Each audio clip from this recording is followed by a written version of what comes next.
चौथ का व्रत रखा जाता है।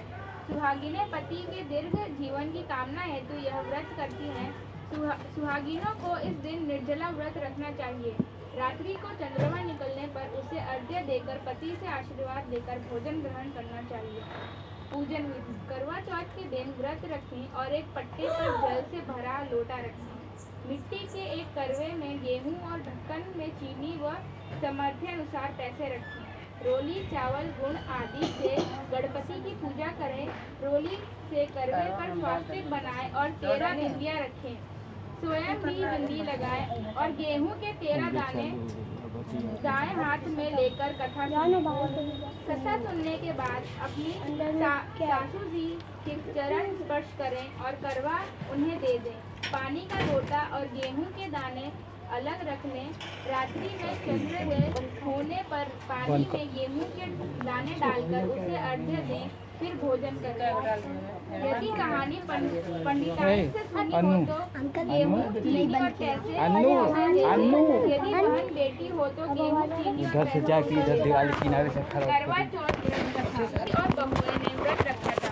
रात्रि को साहूकार के पुत्र भोजन करने लगे तो उन्होंने अपनी बहन से भोजन करने के लिए कहा।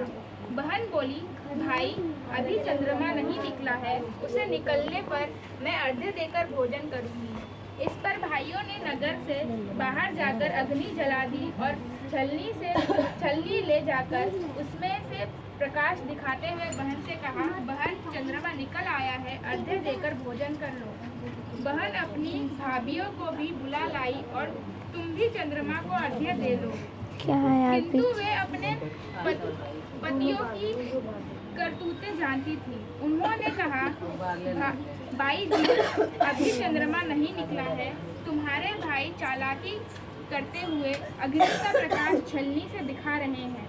किंतु बहन ने भाभियों की बात पर ध्यान नहीं दिया और भाइयों द्वारा दिखाए प्रकाश को ही अर्घ्य देकर भोजन कर लिया। इस प्रकार व्रत भंग होने से गणेश जी उससे रुष्ट हो गए।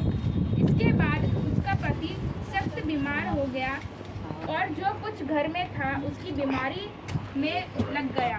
साहूकार की पुत्री को जब अपने दोष का पता लगा तो वह पश्चाताप से भरा गणेश जी से क्षमा प्रार्थना करने के बाद उसने पुनः विधि विधान से चतुर्थी का व्रत करना आरंभ कर दिया।